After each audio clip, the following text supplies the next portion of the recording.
আসন্ন ত্রয়োদশ জাতীয় সংসদ নির্বাচনকে ঘিরে বাংলাদেশে নিরাপত্তাজনিত সংকট দেখতে পাচ্ছে ভারত। নিরাপত্তাজনিত কারণে দেশটি তার কূটনীতিকদের পরিবারের সদস্যদের বাংলাদেশে থাকা সব মিশন থেকে সরিয়ে নেওয়ার সিদ্ধান্ত নিয়েছে। এর অর্থ হলো, কূটনীতির ভাষায় বাংলাদেশকে একটি নন ফ্যামিলি পোস্টিং হিসেবে ঘোষণা করার সিদ্ধান্ত নিয়েছে প্রতিবেশী দেশটি। তবে আনুষ্ঠানিকভাবে এখনো তা ঘোষণা করা হয়নি বলে একাধিক ভারতীয় সংবাদ মাধ্যমের খবরে বলা হয়েছে। এই সিদ্ধান্তের অধীনে ঢাকায় দেশটির হাই কমিশন সহ বাংলাদেশে থাকা 5টি মিশনই নন ফ্যামিলি পোস্টিং হবে। আফগানিস্তান, ইউক্রেন, দক্ষিণ সুদান, ইরাক সহ বিশ্বের যুদ্ধ বিধ্বস্ত দেশগুলোতে সাধারণত কূটনীতিকদের নন ফ্যামিলি পোস্টিং দেওয়া হয়ে থাকে। দিল্লির পররাষ্ট্র মন্ত্রণালয়ের সূত্রে জানা গেছে, আগামী 23শে জানুয়ারি থেকে ভারত তার বাংলাদেশে থাকা কূটনীতিকদের চলাচলে সর্বোচ্চ সতর্ক থাকতে বলেছে। জরুরি প্রয়োজন ছাড়া দূতাবাসের বাইরে না যাওয়ার পরামর্শ দিয়েছে। খুব শিগগিরই ভারত বাংলাদেশের 3টি সীমান্তেও সর্বোচ্চ সতর্কতা জারি করতে পারে দেশটির সরকার, এমন আভাসও মিলেছে কূটনৈতিক সূত্রগুলো থেকে। প্রশ্ন হলো, বাংলাদেশ সরকার যেখানে ঐতিহাসিক একটি নির্বাচনের ঘোষণা দিয়েছে, সেখানে প্রতিবেশী দেশটি কেন কূটনৈতিক দিক থেকে কঠোর নিরাপত্তামূলক ব্যবস্থা নিল? কূটনীতিকদের আশঙ্কা, ভারতের মতো অন্য দেশগুলো যদি এমন সতর্কতা জারি করে, তাহলে আগামী নির্বাচন নিয়ে দেশে ও দেশের বাইরে ব্যাপক শঙ্কা তৈরি হতে পারে। বিস্তারিত জানতে চলুন যাওয়া যাক বিশ্লেষণে।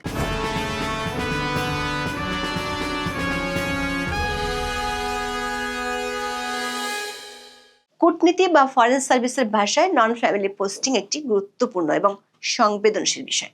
সহজ কথায়, যখন কোনো কূটনীতিককে এমন কোনো দেশে বা স্থানে নিয়োগ দেওয়া হয় যেখানে তিনি তার পরিবারকে, মানে স্ত্রী, স্বামী ও সন্তানকে সাথে নিয়ে যেতে পারেন না, তখন তাকে নন ফ্যামিলি পোস্টিং বলা হয়। সাধারণত নিরাপত্তার ঝুঁকি বা জীবনযাত্রার কঠিন পরিস্থিতির কারণে এ ধরনের ব্যবস্থা গ্রহণ করা হয়। দর্শক, জাতিসংঘ বা বিভিন্ন দেশের পররাষ্ট্র মন্ত্রণালয় নিয়মিতভাবে প্রতিটি মিশনের নিরাপত্তা পরিস্থিতি পর্যালোচনা করে। নিরাপত্তা পরিস্থিতি পর্যালোচনার পর অনেক সময় উচ্চ ঝুঁকির এলাকাগুলোতে এ ধরনের পোস্টিং দেওয়া হয়, যাকে বলা হয় হার্ডশিপ পোস্টিং। সব হার্ডশিপ পোস্টিং নন ফ্যামিলি নয়, কিন্তু সব নন ফ্যামিলি পোস্টিং এ মূলত উচ্চমাত্রার হার্ডশিপ জোনের অন্তর্ভুক্ত। এক্ষেত্রে পরিবার ছাড়া থাকার ক্ষতিপূরণ হিসেবে কূটনীতিকদের বিশেষ হার্ডশিপ অ্যালাউন্স, অতিরিক্ত ছুটি এবং নির্দিষ্ট সময় পর পর পরিবারের সাথে দেখা করার জন্য বিমান টিকিট প্রদান করা হয়। 2022 সালে রাশিয়া ইউক্রেন যুদ্ধ শুরু হওয়ার পর বিশ্বের বেশিরভাগ দেশ সাময়িকভাবে ইউক্রেন থেকে কূটনীতিকদের পরিবার সরিয়ে নেয় এবং সেখানে পোস্টিংকে নন ফ্যামিলি হিসেবে ঘোষণা করে। এমনকি অনেক দেশ কিয়েভ থেকে দূতাবাস সাময়িকভাবে পোল্যান্ডেও সরিয়ে নিয়েছিল। আফগানিস্তানের দীর্ঘ সময় ধরে ভারত ও অন্যান্য দেশের কূটনীতিকদের জন্য নন ফ্যামিলি পোস্টিং কার্যকর ছিল। বিশেষ করে তালেবান ক্ষমতা দখলের আগে এবং পরে পরিস্থিতি ভয়াবহতার কারণে সেখানে কূটনীতিকরা পরিবার ছাড়াই দায়িত্ব পালন করতেন। বর্তমানে নিরাপত্তার অভাবে সেখানে মিশন কার্যক্রমও বেশ সীমিত। এছাড়া যুদ্ধ এবং অভ্যন্তরীণ সশস্ত্র সংঘাতের কারণে ইরাক, সিরিয়া, লিবিয়া, ইয়েমেনে বেশিরভাগ দেশই তাদের কূটনীতিকদের নন ফ্যামিলি পোস্টিং দিয়ে থাকে। দিল্লির পররাষ্ট্র মন্ত্রণালয়ের সূত্রে জানা গেছে, ভারত সরকার সাধারণত অত্যন্ত উচ্চ নিরাপত্তা ঝুঁকিপ্রবণ দেশগুলোতে তাদের কূটনীতিকদের জন্য নন ফ্যামিলি পোস্টিং বা নো চিলড্রেন পোস্টিং দিয়ে থাকে। তবে কূটনৈতিক সম্পর্কের টানাপোড়েন বা স্থানীয় পরিস্থিতির ভিত্তিতে এই তালিকা মাঝে মধ্যে পরিবর্তিত হয়। হিন্দুস্তান টাইমস বলছে, নন ফ্যামিলি পোস্টিং ভারতীয় কূটনীতিকদের জন্য সবচেয়ে কঠোর নিরাপত্তা ব্যবস্থাগুলোর একটি। পাকিস্তানের ক্ষেত্রে ভারতের একটি দীর্ঘস্থায়ী এবং কঠোর নীতি রয়েছে। ভারতের সাথে সম্পর্কের চরম অবনতি এবং নিরাপত্তার কারণে ইসলামাবাদে নিযুক্ত ভারতীয় কূটনীতিকদের জন্য বর্তমানে নো চিলড্রেন নীতি কার্যকর রয়েছে। অর্থাৎ কূটনীতিকরা সেখানে জীবনসঙ্গীকে, মানে স্ত্রী বা স্বামীকে নিয়ে থাকতে পারলেও সন্তানদের নিয়ে থাকতে পারেন না।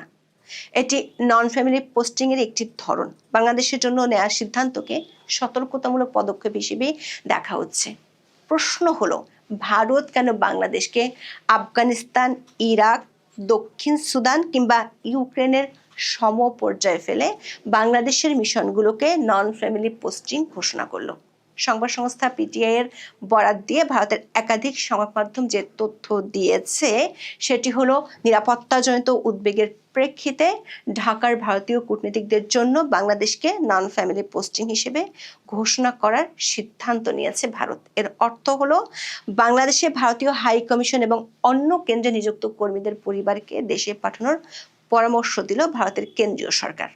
ভারতের কূটনৈতিক সূত্রগুলো বলছে, নির্বাচনকে ঘিরে বাংলাদেশের নিরাপত্তা পরিস্থিতি পর্যালোচনা করে বাংলাদেশে ভারতীয় কর্মকর্তাদের সর্বোচ্চ সতর্ক থাকতে বলেছে দেশটির পররাষ্ট্র মন্ত্রণালয়।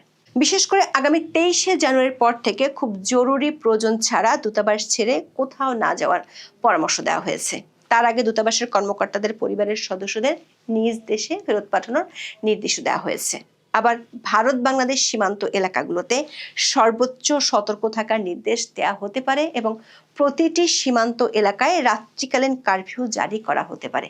বলা হচ্ছে, বাংলাদেশে আগামী 12ই ফেব্রুয়ারি ত্রয়োদশ জাতীয় সংসদ নির্বাচন আর একই সাথে গণভোট অনুষ্ঠিত হবে। গত 12ই ডিসেম্বর থেকে 29শে ডিসেম্বর পর্যন্ত মনোনয়নপত্র জমা নেওয়া হয়েছে।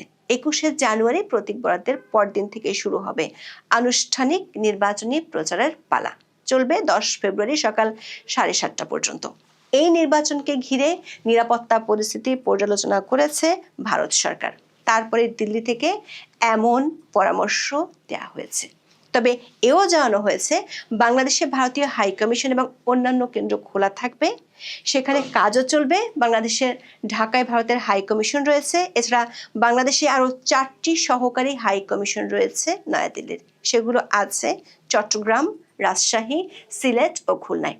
এসব মিশনে কর্মরত ভারতীয় কর্মীদের পরিজনদেরই দেশে পাঠিয়ে দিতে বলা হয়েছে। তবে ভারতের পররাষ্ট্র মন্ত্রণালয় জানিয়েছে, বাংলাদেশের সঙ্গে দূতাবাস ও উপদূতাবাসের কার্যক্রম আগের মতোই চলবে।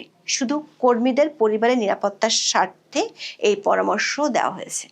2024 সালের 5ই আগস্ট শেখ হাসিনা সরকারের পতনের পর থেকে ভারত ও বাংলাদেশের সম্পর্ক সর্বনিম্ন পর্যায়ে চলে গেছে। দুই দেশের কূটনৈতিক সম্পর্কের ধারাবাহিক টানাপোড়েন ও কিছু ঘটনা প্রবাহের মধ্যে সাম্প্রতিক সপ্তাহগুলোতে হওয়া বিক্ষোভের পর উভয় দেশই নয়াদিল্লি ও ঢাকা সহ তাদের মিশনগুলোতে নিরাপত্তা জোরদার করেছে। বাংলাদেশের অন্তর্বর্তী সরকার দায়িত্বে আসার পর থেকে চলছে কূটনৈতিক বার্তা বিনিময়। পাল্টাপাল্টি চিঠি চলাচলের মধ্যে একই দিনে দুই দেশের কূটনীতিককে তলবের মতো বিরল ঘটনাও ঘটেছে। ভারতে থাকা শেখ হাসিনাকে ফেরাতে কূটনৈতিক চেষ্টা চালাচ্ছে বাংলাদেশ। দিল্লিতে থেকে বক্তব্য দেওয়ার মাধ্যমে বাংলাদেশের সাবেক প্রধানমন্ত্রী শেখ হাসিনা উস্কানি দিচ্ছেন বলেও অভিযোগ করা হয়েছে। একই সঙ্গে বাংলাদেশে সংখ্যালঘু নির্যাতন করা হচ্ছে বলে একের পর এক অভিযোগ করছে ভারত। গত মাসে খুন হয় ওসমান হাদি, তারপরে উত্তপ্ত হয়ে ওঠে বাংলাদেশ। হাদি খুন হওয়ার পর চট্টগ্রামে ভারতীয় মিশনের বাইরে সহিংস বিক্ষোভ হয়। গত বছরের শেষ দিকে ভারতের কূটনৈতিক দপ্তরের সামনে বিক্ষোভ হয় বাংলাদেশে। নিরাপত্তা পরিস্থিতির কথা উল্লেখ করে প্রথমে ঢাকায় ভিসা কেন্দ্র বন্ধ রাখার সিদ্ধান্ত নেয় নয়াদিল্লি। হাদির মৃত্যুর পর বাংলাদেশের বিভিন্ন এলাকায় ভারতের ডেপুটি হাই কমিশন ঘেরাওয়ের ডাক দেয় সরকার সমর্থক একটি পক্ষ। ওই উত্তপ্ত পরিস্থিতির মাঝে চট্টগ্রাম ভারতীয় ডেপুটি হাই কমিশনার দপ্তর লক্ষ্য করে ইট ছোড়ার অভিযোগ ওঠে। পুলিশ এসে পরিস্থিতি নিয়ন্ত্রণ করে। বিক্ষোভকারীদের হঠাতে লাঠি চালায় এবং কাঁদানে গ্যাস ছোড়ে পুলিশ। উত্তেজনা ছড়ায় সিলেটেও। তারপরে চট্টগ্রামের ভিসা কেন্দ্র বন্ধ রাখার কথা ঘোষণা করা হয়। উদ্ভূত পরিস্থিতিতে সিলেটের ভারতের উপ হাই কমিশনের কাছেও নিরাপত্তা বাড়ায় বাংলাদেশ সরকার। অন্যদিকে বাংলাদেশ পুলিশের ওয়েবসাইটের তথ্য বলছে, মোহাম্মদ ইউনূসের নেতৃত্বাধীন অন্তর্বর্তী সরকার আমলে সে দেশে অপরাধ বেড়েছে। অপহরণের অভিযোগ 2024 সালের তুলনায় 2025 সালে বেড়েছে 71%। ডাকাতির অভিযোগও বেড়েছে প্রায় 37%। তবে এরই মধ্যে সাবেক প্রধানমন্ত্রী বিএনপির সাবেক চেয়ারপারসন খালেদা জিয়ার মৃত্যুর পর ভারতের শীর্ষ নেতাদের সফর ও শোক বার্তা ঢাকা দিল্লি সম্পর্ককে হঠাৎ উষ্ণ করার চেষ্টার বিষয়টিও সামনে আসে। সবশেষ তারকা ক্রিকেটার মোস্তাফিজকে আইপিএল থেকে বাদ দেওয়ার পর বাংলাদেশ ভারতে টি-20 বিশ্বকাপ খেলতে যেতে অস্বীকৃতি জানিয়েছে।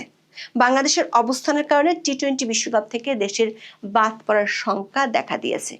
এসব নিয়ে আলোচনা সমালোচনার মধ্যে বাংলাদেশের পরবর্তী নির্বাচনের সপ্তাহ তিনেক আগে ভারতীয় সংবাদ মাধ্যম খবর দিল, এবার বাংলাদেশে হাই কমিশন এবং সহকারী হাই কমিশনের কর্মকর্তাদের সতর্ক করল ভারতের পররাষ্ট্র মন্ত্রণালয়। এর কারণ হিসেবে হিন্দুস্তান টাইমসকে বিষয়টি সম্পর্কে জানেন এমন এক কর্মকর্তা নাম প্রকাশ না করে বলেন, বাংলাদেশে উগ্র ও চরমপন্থী গোষ্ঠীর হুমকি এবং মোহাম্মদ ইউনূসের নেতৃত্বাধীন অন্তর্বর্তী সরকার পাকিস্তানের স্বার্থ সংশ্লিষ্ট বিভিন্ন বিষয়কে অগ্রাধিকার দেওয়ার কারণে বাংলাদেশে ভারতীয় কর্মকর্তাদের পরিবারের নিরাপত্তা নিয়ে উদ্বেগ বেড়েছে। এই পরিস্থিতিতে সতর্কতামূলক ব্যবস্থা হিসেবে কূটনীতিকদের নির্ভরশীল সদস্যদের ভারতে ফিরে যাওয়ার পরামর্শ দেওয়া হয়েছে। হাইকমিশন ও 4টি সহকারী হাইকমিশনে কর্মরত কর্মকর্তাদের পরিবারকে আপাতত দেশে ফেরার নির্দেশ দেওয়া হয়েছে। তবে কূটনীতিকদের পরিবার কবে আবার বাংলাদেশে ফিরতে পারবেন সে বিষয়ে এখনো কোনো স্পষ্ট সিদ্ধান্ত হয়নি। নিরাপত্তাজনিত কারণে বাংলাদেশে নিযুক্ত কূটনীতিকদের সংখ্যা সম্পর্কেও বিস্তারিত জানানো হয়নি। বিশ্লেষকেরা বলছেন, ভারতের এমন পদক্ষেপ আন্তর্জাতিক অঙ্গনে বাংলাদেশের আসন্ন নির্বাচন নিয়ে একটি বার্তা দিতে পারে। এমনিতে বাংলাদেশের আইন শৃঙ্খলা পরিস্থিতি খুবই নাজুক। এর মধ্যে 2024 সালের 5ই আগস্টের পর থানা থেকে লুট হওয়া অস্ত্রগুলো পুরোপুরি উদ্ধার না হওয়ায় শঙ্কা আরো বাড়াচ্ছে। এ নিয়ে সরকারের স্বরাষ্ট্র মন্ত্রণালয়ের গাছাড়া ভাব চিন্তা আরো বাড়িয়েছে। দেরিতে হলো দেশটির প্রধান উপদেষ্টা অধ্যাপক ইউনূস 20শে জানুয়ারি এখনো উদ্ধার না হওয়া 1344টি অস্ত্র উদ্ধারের তাগিদ দিয়েছেন। বিশ্লেষকরা মনে করছেন, শেষ মুহূর্তে এসে সরকারের সর্বোচ্চ পর্যায় থেকে দেয়া নির্দেশে আদৌ কোনো কিছু হবে কিনা তা নিয়ে সন্দেহ আছে। এমন পরিস্থিতিতে ভারতের মতো অন্য দেশগুলো যদি সতর্কতা জারি করে, সেটি বাংলাদেশের নির্বাচন নিয়ে দেশে ও দেশের বাইরে বড় নেতিবাচক বার্তাই দিবে। এখন এই পর্যন্ত। সবাই ভালো থাকুন, সুস্থ থাকুন, নিরাপদে থাকুন। দেখা হবে আগামী পর্বে।